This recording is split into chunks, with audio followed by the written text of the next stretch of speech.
Hello बच्चों, कैसे हैं आप सब। मैं स्वप्निल तिवारी आपका स्वागत करता हूं आपके अपने चैनल जिसका नाम है फिजिक्स बाय स्वप्निल सर। तो उम्मीद है आपको प्रीवियस वीडियो जितने भी आपको बनाए हैं वो सब समझ में आए होंगे। तो जो फर्स्ट क्वेश्चन है अब हमारा, ये 13 क्वेश्चन है, ये प्रीवियस ईयर ही सारे क्वेश्चन मैं करा रहा हूँ। तो आपको समझ में आ रहे होंगे। अगर आपने हमारे सारे वीडियो कर लिए तो उसके बाद आपको किसी भी तरीके की कोई भी प्रीवियस ईयर लगाने की ज़रूरत नहीं है। ठीक। बहुत सारे इंटरनेट पे वीडियो थे लेकिन कोई भी वीडियो पूरी की पूरी तरीके से प्रीवियस ईयर को सॉल्व नहीं कराता। ठीक। और लंबे लंबे वीडियो होते हैं ताकि आपका इसमें समय भी बहुत जाता है। मैंने कई बच्चों के प्रॉब्लम्स देखे, उसमें ये समझ में आया कि टाइम टेकन बहुत ज़्यादा है और नंबर ऑफ़ क्वेश्चंस कम है, जिस वजह से ड्यूरेशन जो होती है वीडियो की बहुत ज़्यादा बढ़ जाती है। लेकिन बच्चों के पास इतना टाइम नहीं होता, इस वजह से मैंने टाइम ड्यूरेशन को कम किया, नंबर ऑफ़ क्वेश्चंस को बढ़ा दिए, जिससे आपका कम समय में ज़्यादा रिवीजन हो जाए। ठीक। तो शुरू करते हैं हमारा 13th क्वेश्चन जो हमारा है वो है draw a diagram of reflecting telescope.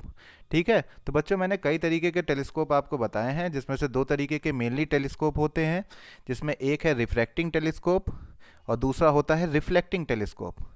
Refracting और रिफ्लेक्टिंग, हमने आपको बताया था कि एक क्वेश्चन पूछा गया था प्रीवियस ईयर में, जिसमें ये कहा गया था कि हम रिफ्रैक्टिंग टेलीस्कोप को, यानी ये वाला जो टेलीस्कोप है, हम क्यों यूज़ करते हैं as compare to refracting telescope. ठीक। रिफ्रैक्टिंग टेलीस्कोप को छोड़कर हम इसका यूज़ क्यों करते हैं, तो इसका हमने रीज़न आपको बताया था फर्स्ट वीडियो में। तो आप वहाँ जाके इसको देखिएगा, बहुत ही इंपॉर्टेंट क्वेश्चन है बच्चों। तो वहाँ पे मैंने अच्छी तरीके से एक्सप्लेन किया है, दो ही तरीके के रीज़न है मैंने बताए थे वहाँ पे, देख लीजिएगा। चलिए, यहाँ पे डायग्राम बनाना है, डायग्राम बनाते हैं। रिफ्लेक्टिंग है तो इसका मतलब यहाँ पे मिरर होगा। कौन सा मिरर होगा? कॉनकेव। ठीक है। ये आपका कॉनकेव मिरर हो गया। ये आपकी देखिए लाइट रे आ रही हैं, ये देखिए लाइट रे यहाँ से आई और दूसरी देखिए लाइट रे यहाँ से आई। ठीक। आने के बाद ये क्या करेगी? ये रिफ्लेक्ट करेगी। रिफ्लेक्ट कैसे करेगी? ये देखिए ऐसे रिफ्लेक्ट की। ठीक।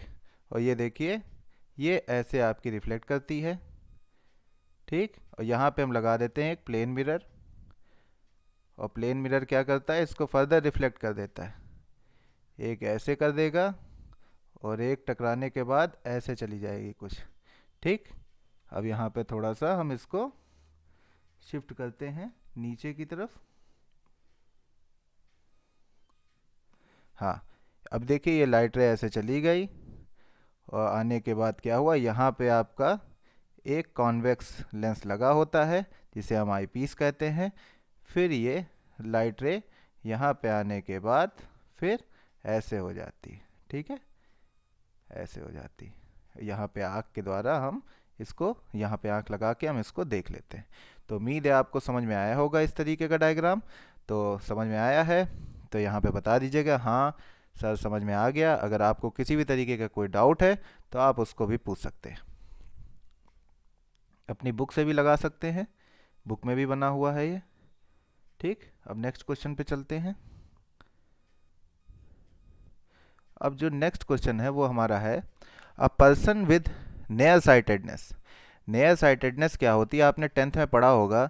जो हमारी नेयर साइटेडनेस होती है, इसका मतलब होता है नेयर का तो हमें दिख रहा है, नेयर साइट, साइट का मतलब होता है दिखना। ठीक है, पास का दिख रहा है, दूर का नहीं दिख रहा है। ठीक।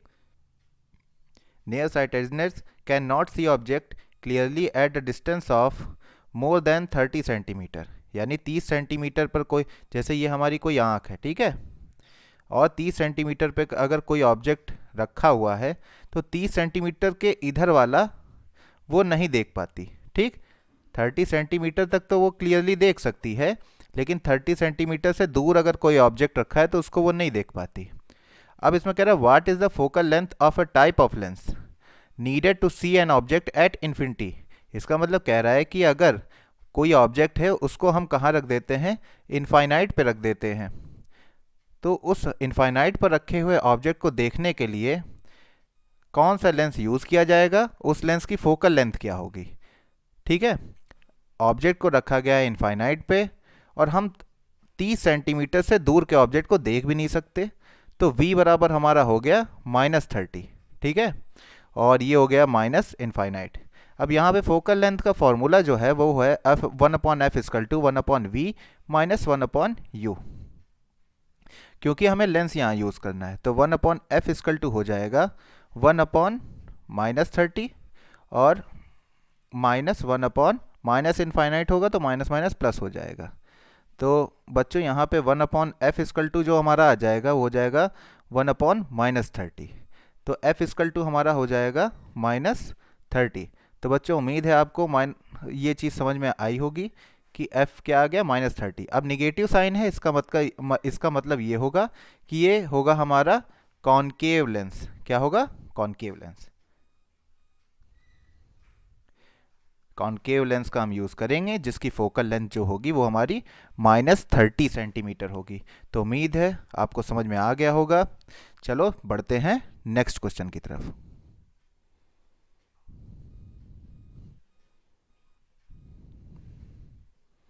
ठीक है, ये आ गया आपका नेक्स्ट क्वेश्चन जो 15th क्वेश्चन है। कह रहा विच ऑफ द फॉलोइंग, रुकिए इसको जरा एडजस्ट कर दूं, एक सेकेंड।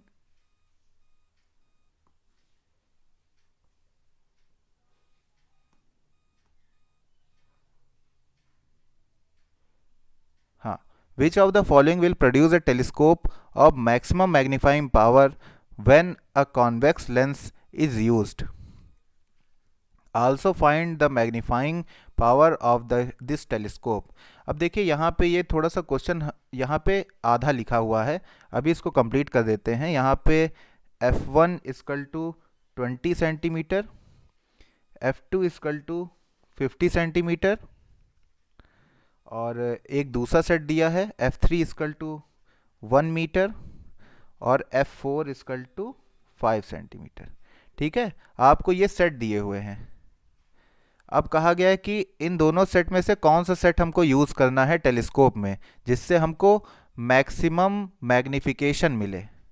ठीक है ना, तो कैसे करेंगे? तो अब देखिए कोई भी टेलीस्कोप होता है ना उसमें कॉन्वेक्स लेंस का यूज़ किया जाता है। कॉन्वेक्स लेंस का मतलब हो गया इस टाइप का लेंस। ठीक, और आपको पता होना चाहिए जो टेलीस्कोप होता है उसमें जो ऑब्जेक्टिव लेंस होता है वो हमेशा बड़ा होता है और जो आपका आईपीस होता है वो हमेशा छोटा होता है। तो और एक चीज़ आपको और बता दें कि जैसे ये फोकल लेंथ दे रखी है, अब इसमें हम कैसे डिसाइड करेंगे कि ऑब्जेक्टिव लेंस की फोकल लेंथ कौन सी लेंगे और आईपीस की फोकल लेंथ कौन सी लेंगे? तो आपको पता होना चाहिए टेलीस्कोप का कंस्ट्रक्शन कैसा होता है। हमें पता है कि ऑब्जेक्टिव लेंस जो होता है टेलीस्कोप में वो बड़ा होता है। बड़ा लेंस का मतलब ये हो गया कि बड़ी फोकस लेंथ। ठीक है, और आईपीस छोटा होता है, यानी आईपीस की फोकल लेंथ जो होगी वो छोटी होगी। अब यहाँ पे दो सेट दे रखे हैं, एक सेट ऊपर वाला दे रखा है f1 f2 का और दूसरा सेट दे रखा है नीचे वाला f3 f4 का। अब इसमें कौन सा सेट होगा? चलिए अब देखिए f1 और f2, पहला हम क्वेश्चन नोट करते हैं। f1 20 सेंटीमीटर दिया है और f2 ये हमारा दिया है 50 सेंटीमीटर।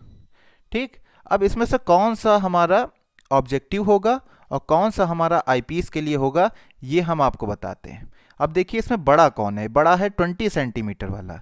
तो हमने बताया था ऑब्जेक्टिव लेंस जो होता है बड़ा होता है, इसलिए ऑब्जेक्टिव लेंस की फोकल लेंथ हमेशा बड़ी होगी।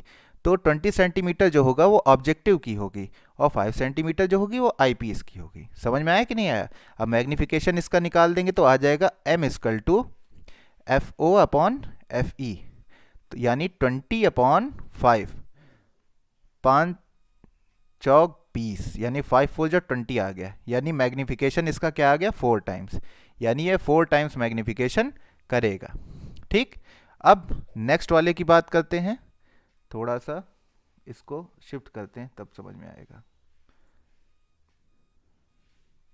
अब देखिए नेक्स्ट वाला जो है वो कहता है कि अब देखो f इक्वल टू जो दूसरा सेट है हमारा वो है f3 equal to 1 metre. 1 metre का मतलब 100 सेंटीमीटर और दूसरा जो है वो है 5 सेंटीमीटर। अब इसमें से आपको समझ में आ गया होगा कि ऑब्जेक्टिव किसको लेंगे। यहाँ पे ऑब्जेक्टिव जो है वो 100 सेंटीमीटर वाला लिया जाएगा क्योंकि फोकल लेंथ बड़ी है इसकी। तो एफ ओ इसको ले लेंगे, एफ ई इसको ले लेंगे। अब इसका मैग्नीफिकेशन निकाल दीजिए तो आ जाएगा F O upon F E मतलब 100/5, 5 20 बार जाएगा, ठीक है। यानी ये जो दूसरा सेट है हमारा, ये 20 टाइम्स मैग्निफिकेशन कर रहा है, और जो पहला सेट है हमारा वो 4 टाइम्स मैग्निफिकेशन कर रहा है। तो हमें पता है कि एक 20 गुना कर रहा है और एक 4 गुना कर रहा है मैग्नीफाई, तो जाहिर सी बात है जो 20 गुना कर रहा है वो बढ़िया होगा सेट। यानी FOFE जो है वो 100 सेंटीमीटर और 5 सेंटीमीटर वाले जो होंगे मैग्निफिकेशन ज़्यादा करेंगे, तो हम इस सेट का यूज़ करेंगे, ठीक है। तो चलते हैं नेक्स्ट क्वेश्चन की तरफ।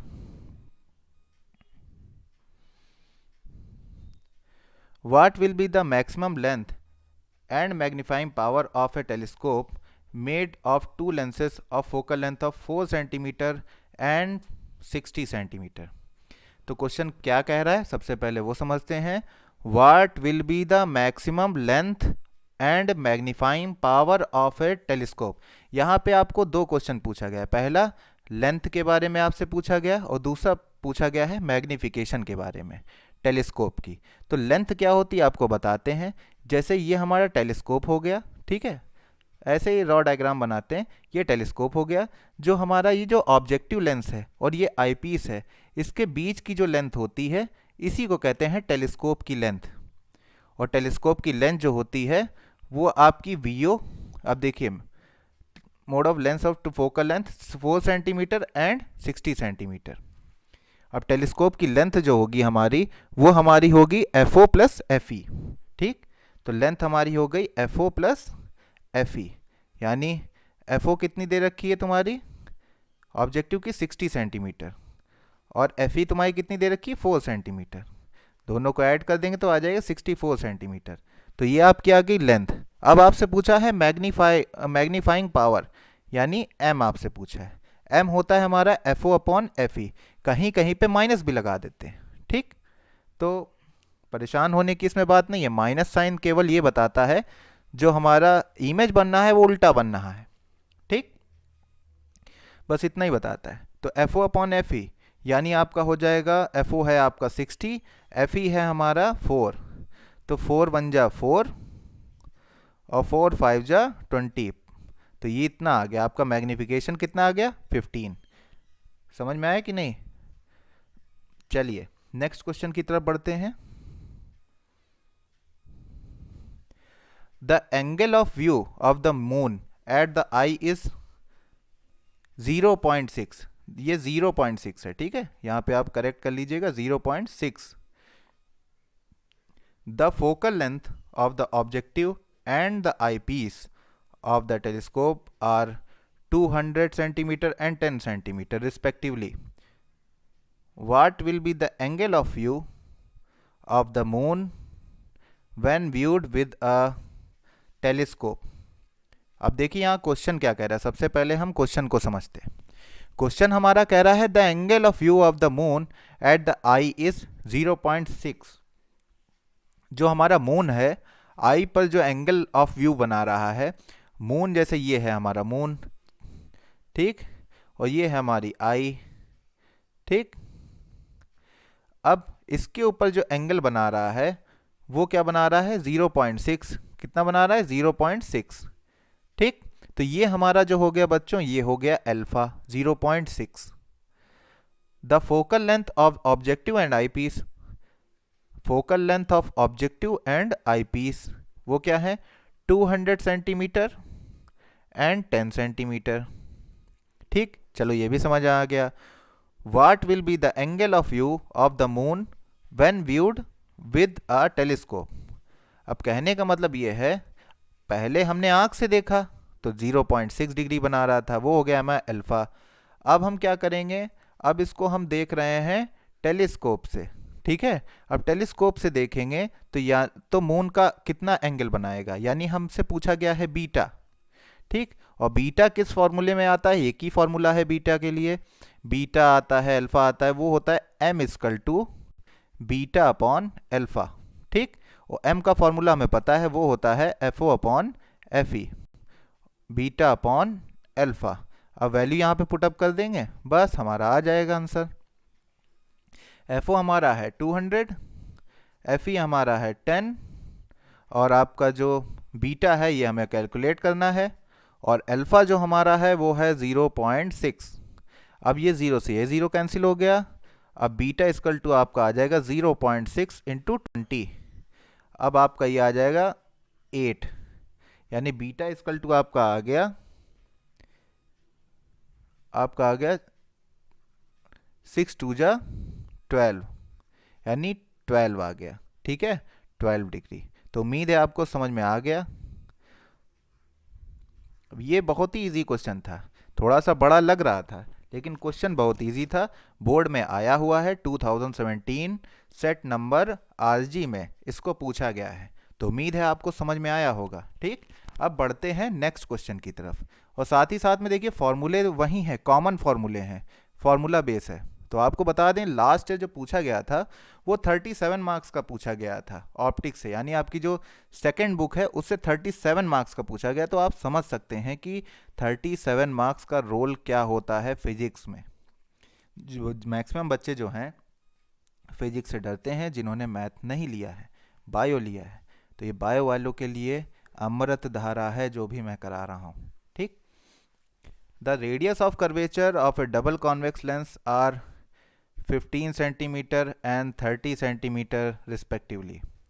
Find its focal length when it is immersed in a liquid of refractive index 1.65. Refractive index of glass is 1.5. What is the nature of the lens in liquid? अब यहाँ पे आपसे पूछा क्या गया है, सबसे पहले तो आप समझिए, ये आपसे कहा गया है कि डबल कॉन्वेक्स लेंस है, यानी ये कॉन्वेक्स लेंस हो गया। ठीक है, ये आपका कॉन्वेक्स लेंस हो गया। इस कॉन्वेक्स लेंस में आपको पता है कि एक रेडियस होती है R1 जो होती है पॉजिटिव, और एक रेडियस होती है R2 जो ली जाती है हमेशा negative.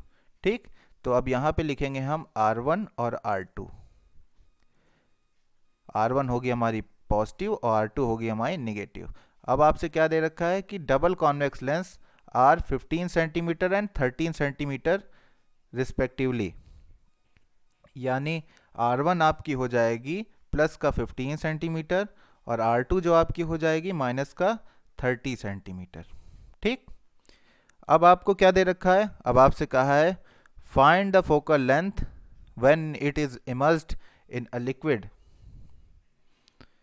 Of refractive index of 1.65, यानी कोई लिक्विड जो है, यानी NL जो है वो क्या है हमारा 1.65 है, और आपसे कहा है refractive index of glass is 1.5, यानी Ng जो है हमारा दे रखा है 1.5। ठीक है बच्चों, आपसे पूछा गया है what is the nature of lens in a liquid. एक तो आपसे ये पूछा गया है, दूसरा आपसे पूछा गया है फोकल लेंथ, यानी आपसे पूछा गया पहले फोकल लेंथ, और सेकंड चीज़ आपसे पूछी गई है नेचर। तो नेचर तो आप बिना सॉल्व किए भी कर सकते हैं। अब आपको पता है लेंस का रिफ्रैक्टिव इंडेक्स है 1.5, और जिस लिक्विड में इसको डुबोया गया है उस लिक्विड, यानी लेंस का जो है ग्लास का जो है वो है 1.5, और जिस लिक्विड में डुबोया गया उसका है 1.65। अब जाहिर सी बात है लिक्विड का रिफ्रैक्टिव इंडेक्स ज़्यादा है। अब ज़्यादा है तो जो नेचर होगा वो क्या हो जाएगा, बदल जाएगा। अगर ये कॉन्वेक्स नेचर का है तो लिक्विड में डालने के बाद ये कॉनकेव नेचर का हो जाएगा। समझ में आया कि नहीं आया? तो ये तो आंसर आ गया कॉनकेव। समझ में आया कि नहीं आया? ठीक है, अब आपको इससे एक चीज़ का और अंदाज़ा मिल गया। वो क्या? वो ये कि फोकल लेंथ जो आएगी वो हमारी निगेटिव आएगी। फोकल लेंथ कैसी आएगी? निगेटिव आएगी। समझ में आया कि नहीं? क्योंकि नेचर अगर कॉनकेव है तो फोकल लेंथ उसकी क्या होगी? निगेटिव होगी। तो हमें एक चीज़ अंदाज़ा लग गई कि फोकल लेंथ सॉल्व करने के बाद पॉजिटिव नहीं आएगी। ठीक, इतना समझ गए कि नहीं? चलिए आइए अब सॉल्व करते हैं। अब हमें देखिए नेचर सेकंड वाला आंसर तो हमें मिल गया। अब हम बात करेंगे फर्स्ट आंसर की। तो फर्स्ट आंसर है हमारा फोकल लेंथ। फोकल लेंथ के लिए एक ही फॉर्मूला है जो R1 और R2 के फॉर्म में होता है, वो है lens maker. Lens maker formula हमारा कहता है 1/f = n-1 1/R1 - 1/R2। समझ में आया कि नहीं? तो देखिए वह अब इसमें क्या रखेंगे, हमें निकालना है लिक्विड में। लिक्विड में जब डाला जाता है तब क्या होता है? तो लिक्विड में डालने के बाद हमारा जो आता है वो आता है 1/FL, यानी लिक्विड में इमर्स्ड करने के बाद, डुबोने के बाद फोकल लेंथ इक्वल टू, जब हम लिक्विड में डुबो देंगे इसको तो इसकी जो रिफ्रैक्टिव इंडेक्स हो जाएगा वो हो जाएगा, देखो कांच जो है, देखो यहाँ पे समझो, ये है हमारा लेंस, ठीक, इसको डुबो दिया है हमने लिक्विड में, तो लेंस के आसपास का मीडियम क्या हो गया, लिक्विड, ठीक। तो हम इस लेंस का रिफ्रैक्टिव इंडेक्स लिक्विड के रिस्पेक्ट में निकालेंगे। तो लेंस का मतलब ग्लास का refractive index with respect to liquid, ठीक, जो आसपास होता है उसी की रिस्पेक्ट की जाती है। समझ में आया कि नहीं? तो यहाँ पे आसपास इसके क्या है, लेंस के लिक्विड है, तो लिक्विड की रिस्पेक्ट की गई है यहाँ पे। अब यहाँ पे हो जाएगा हमारा 1/R1। R1 हमारा क्या है, प्लस का 15, ठीक। R2 हमारा क्या है, माइनस का 30, तो माइनस माइनस हो जाएगा प्लस, तो प्लस का 30, ठीक। अब चलिए थोड़ा आगे करते हैं इसको, बस हमारा सॉल्व हो गया। जो लोग लगा लेते होंगे वो लगा लेंगे।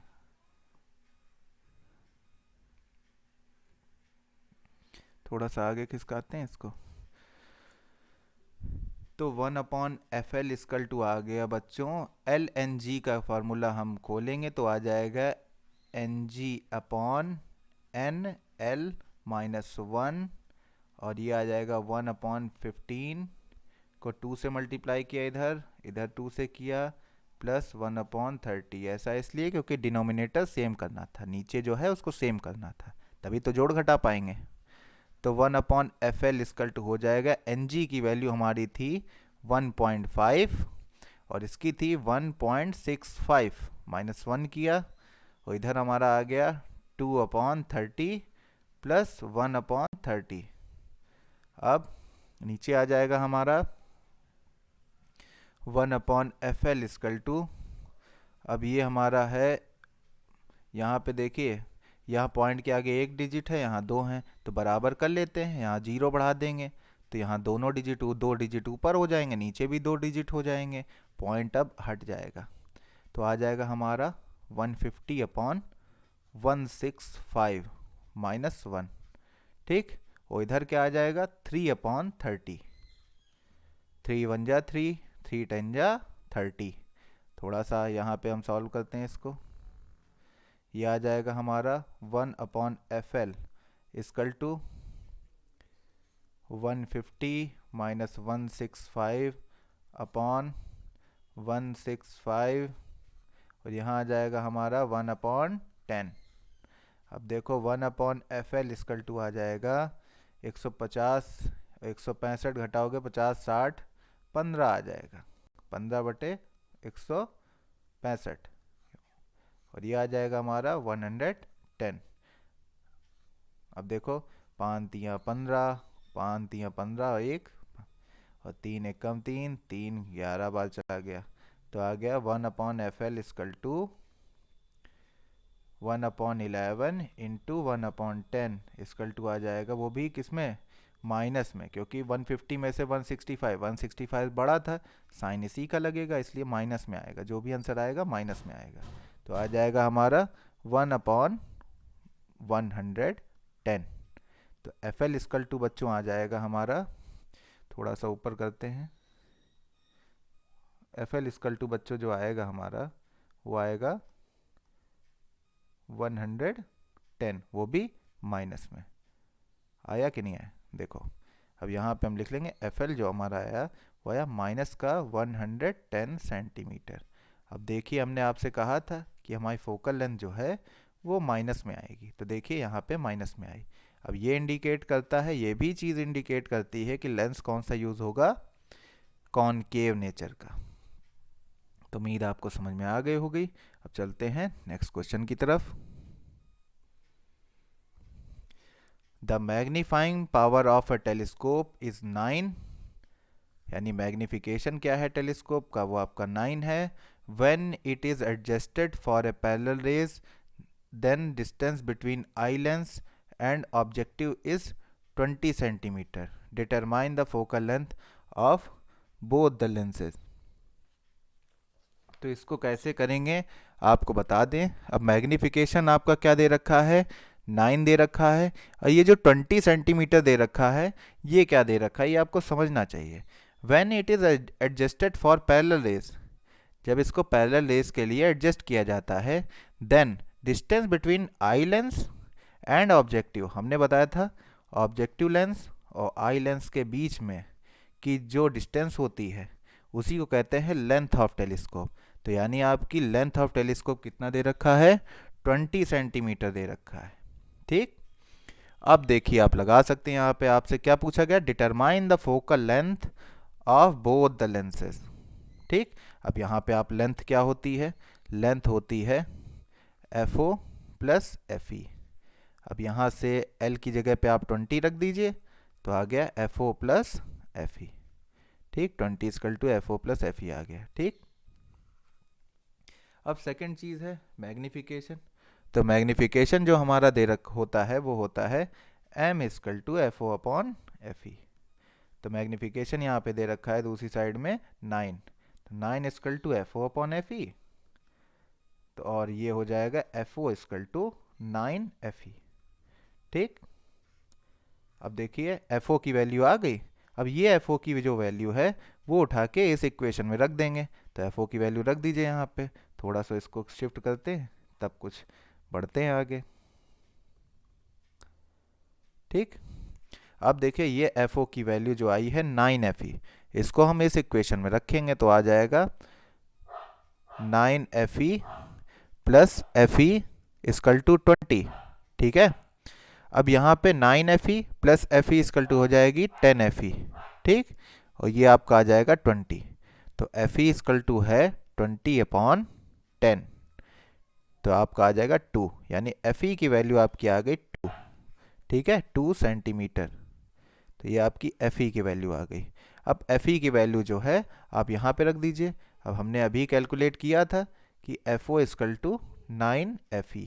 ठीक, तो 9 इंटू FE की जगह आप 2 रख दीजिए, 9 2 जा 18 सेंटीमीटर। आ गया कि नहीं आ गया, तो आपका FO जो आ गया वो 18 सेंटीमीटर आ गया और FE जो आ गया वो आपका 2 सेंटीमीटर आ गया। तो उम्मीद है आपको समझ में आ गया होगा ये क्वेश्चन। इजी क्वेश्चन था भाई, इजी तो क्वेश्चन था ही। अब आपको नहीं समझ में आया तो अब समझ में आ गया होगा। अब बढ़ते हैं अपने नेक्स्ट क्वेश्चन की तरफ। Two lens power of 5D plus और -3D। तो देखिए ऑप्शन वाला जो MCQ था, MCQ में भी इसका यूज़ किया गया है। तो टू लेंसेज पावर 5D, यानी पहले की पावर दे रखी है +5D और दूसरे की पावर जो दे रखी है वो है -3D। ठीक है, प्लेस्ड इन कॉन्टैक्ट, इनको कॉन्टैक्ट में रखा गया है। Find out the focal length and power of the combine lens. अब पावर ऑफ कॉम्बाइन लेंस क्या हो जाएगी, P equal to P1 plus P2। इसका मतलब हो गया +5D -3D, तो आ जाएगा, दोनों को सॉल्व करेंगे तो आ जाएगा 2D। आ गया कि नहीं, तो पावर ऑफ कंबाइन लेंस आ गया आपका। अब फोकल लेंथ पूछी गई तो F इक्वल टू होता है 1 अपॉन P जहाँ होता है डायोप्टर में, और 1/2, लेकिन इसको अगर सेंटीमीटर में चेंज करना है तो 100 ऊपर लिखेंगे। अब ये आपका आ गया 50, तो आप गया 50 सेंटीमीटर। तो उम्मीद है आपको समझ में आया होगा। अब नेक्स्ट क्वेश्चन की तरफ बढ़ते हैं। नेक्स्ट क्वेश्चन जो है वो हमारा कह रहा है a double concave lens has to be made from crown glass. Crown glass से एक डबल कॉनकेव लेंस को बनाया गया है। How much should the radii of surface of the lens be kept to make the power of lens -2.6 dioptre. अब कहा गया है कि रेडियस ऑफ कर्वेचर हम क्या रखें, यानी अगर कॉनकेव लेंस, हमको डबल कॉनकेव लेंस बनाया गया है। ठीक, अब हमसे ये कहा गया कि इसका रेडियस ऑफ कर्वेचर हम क्या रखें ताकि जो इस लेंस की पावर जो है वो -2.6 डायोप्टर बन जाए। समझ में आया कि नहीं आया? तो इसका मतलब ये है कि हमको पावर दे रखी है और पावर से हमको क्या मिल जाएगा, फोकल लेंथ। वो F इक्वल टू होगा हमारा 1/P, ये डायोप्टर है ना, एफ इक्वल टू हमें मिल जाएगा 1/p, यानी माइनस का 1/2.6।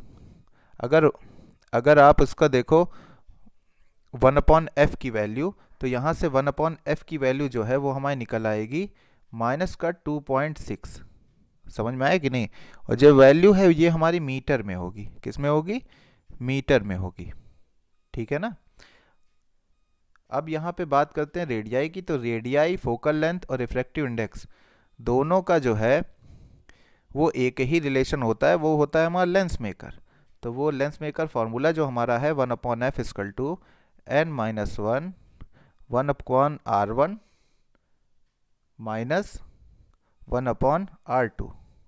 अब देखिए कॉनकेव लेंस के जो केस में होता है, जो हमारा R1 होता है, R1 मतलब ये जो R1 है ये होता है हमारा निगेटिव, और R2 जो हमारा होता है वो होता है हमारा पॉजिटिव। ठीक है ना। तो यहाँ पे अब देखिए डबल कॉनकेव लेंस है, यानी R1 R2 दोनों ही क्या होंगे? R होंगे। R1 और R2 दोनों इक्वल होंगे, और वो किसके बराबर होंगे? R के। अब देखिए यहाँ पे 1/f की वैल्यू हम रख देते हैं -2.6, n की वैल्यू रख देते हैं, n हमारा दिया है 1.65 -1, और ये हो जाएगा हमारा R1 हो जाएगा -1/r, और R2 हमारा प्लस में रहेगा, इसलिए माइनस का माइनस साइन ही बना रहेगा। अब देखिए दोनों सेम साइन है तो ऐड हो जाएंगे। चलिए शुरू करते हैं, थोड़ा नीचे शिफ्ट करते हैं इसको। देखिए इजी क्वेश्चन है। देखिए अब ये हमारा है, देखिए माइनस का 2.6 इक्वल टू, इसको 1 से माइनस करेंगे तो आ जाएगा 0.65, और नीचे आ जाए, इधर आ जाएगा हमारा माइनस का 2/r। अब इसको मल्टीप्लाई करना है, तो इसको कैसे करेंगे? देखिए 2 1 जा 2 हो गया, 2 1 जा 2, 2 3 जा 6 हो गया। अब ये हमारा क्या हो गया? r इधर आ जाएगा, तो r इक्वल टू हो जाएगा, और ये माइनस माइनस कैंसिल हो गया, तो r इक्वल टू हमारा आ जाएगा 0.65/1.3। अब इसको कैसे करेंगे? इसको अगर जब हम सॉल्व करेंगे तो हमें पता है कि क्या आएगा, इधर हमारा 0 बढ़ा दो, अब बराबर हो गया।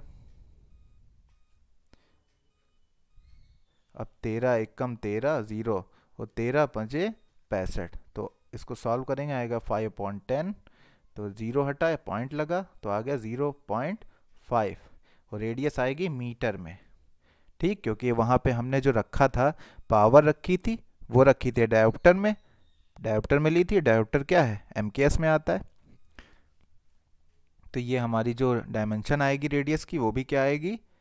मीटर में आएगी। ठीक, अब इसको सेंटीमीटर में चेंज करने के लिए इसको 100 से मल्टीप्लाई कर देंगे, तो हमारा आ जाएगा 50 सेंटीमीटर। समझ में आया कि नहीं आया? तो हमारी जो R1 आ जाएगी, R1 हमारी आ जाएगी -50 सेंटीमीटर, और जो हमारी R2 है वो आ जाएगी +50 सेंटीमीटर। ठीक है, क्योंकि कॉनकेव लेंस के केस में R1 हमारा निगेटिव लिया जाता है और R2 हमारा पॉजिटिव लिया जाता है। अब बढ़ते हैं अपने नेक्स्ट क्वेश्चन की तरफ।